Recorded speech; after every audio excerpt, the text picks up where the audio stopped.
Good evening and जय Hind student. बेटा मैं सुनीता द्विवेदी योर हिंदी टीचर। बच्चों आज हम मिट्ठू पाठ से कुछ महत्वपूर्ण प्रश्न पढ़ेंगे। आज के वीडियो में मिट्ठू पाठ के कुछ महत्वपूर्ण प्रश्न बनाया गया है। ठीक है, चलिए हम इसको सॉल्व करते हैं। ये आपकी यूटी के लिए बहुत ज़रूरी है। ठीक है, मैंने यूटी को दृष्टि में रखते हुए ये बनाया है। चलिए, सर्कस कंपनी कहाँ आई थी? क्वेश्चन है सर्कस कंपनी कहाँ आई थी? तो बच्चों इसका आंसर मैंने ये लिखा है, सर्कस कंपनी लखनऊ शहर में आई थी, मतलब लखनऊ में। कलम का सिपाही किसे कहा जाता है? कलम का सिपाही किसे कहा जाता है?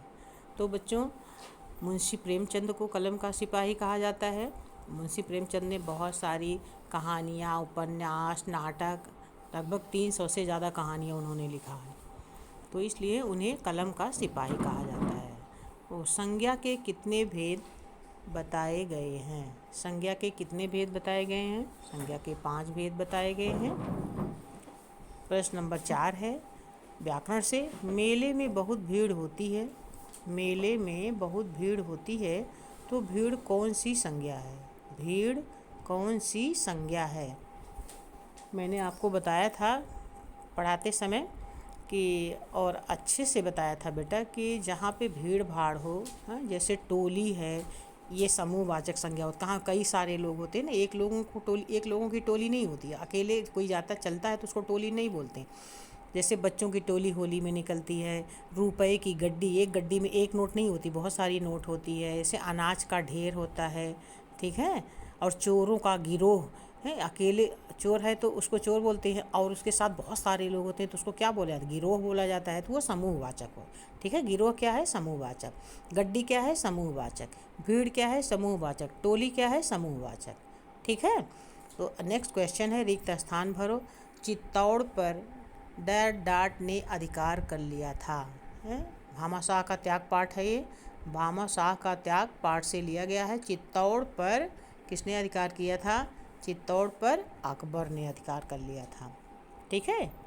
तो जब महाराणा प्रताप अरावली पर्वत के वनों में दर दर भटक रहे थे तो कौन अधिकार किया था उस पर? चित्तौड़ पर अकबर ने। नेक्स्ट क्वेश्चन है भामाशाह की समाधि डाट में बनी है। भामाशाह की समाधि कहाँ बनी है बच्चों? उदयपुर में। नेक्स्ट क्वेश्चन है एक शब्द में उत्तर लिखो। एक शब्द में उत्तर देना है। माँ का एक पर्यायवाची शब्द लिखो। तो माँ का पर्यायवाची शब्द, माँ को हम माँ का पर्यायवाची को समानार्थी भी कहते हैं, यानी समान अर्थ देने वाला। तो माँ को माता भी कहते हैं, जननी भी कहते हैं, अम्बा भी कहते हैं, माँ भी कहते हैं। ठीक, इस तरह से हवा का एक पर्यायवाची शब्द बताइए। हवा, पवन, समीर, वायु, हवा, ठीक, सब एक ही शब्द के पर्यायवाची हैं, एक ही, ये समानार्थी हैं, ये समान अर्थ देने वाले शब्द हैं। अच्छा, नेक्स्ट क्वेश्चन है क्वेश्चन नंबर 9। सही वाक्य के सामने सही और गलत के सामने गलत का चिन्ह लगाओ। ठीक है।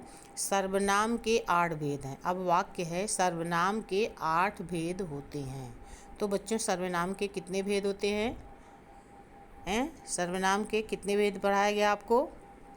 हाँ, जिन बच्चों ने पढ़ा होगा उनको याद है। तो ये वाक्य जो है 8 भेद नहीं होते, ये गलत है। ठीक है। हाँ, और वीडियो देखने के बाद आप लोग ये सारा फिर से करिएगा अपनी रफ कॉपी में। कुएं में कुछ गिर गया है। कुएं में कुछ गिर गया है। अब ये पता नहीं है, जैसे कहते हैं दरवाजे पर कोई आया है, कौन आया है पता नहीं, कौन आया निश्चित नहीं है। कुछ गिर गया है, अब क्या गिर गया ये पता नहीं, अनिश्चित है। तो ये क्या है? इसमें कौन सा सर्वनाम है? अनिश्चयवाचक सर्वनाम। कुएं में कुछ गिर गया है, ये कुछ शब्द जो है कुछ अनिश्चयवाचक सर्वनाम है। तो ये सही है कि गलत? सही है। ठीक है, क्योंकि निश्चित नहीं है कि क्या गिर गया, कुछ गिर गया है। जैसे कोई दरवाज़ा खटखटा तो आप लोग बोलते हैं ना, माँ दरवाजे पर कोई आया है, निश्चित नहीं कौन आया, कोई आया है ना। तो कोई शब्द क्या है? ये अनिश्चयवाचक सर्वनाम है। ठीक है। ओके, थैंक यू बच्चों। Like and subscribe my channel.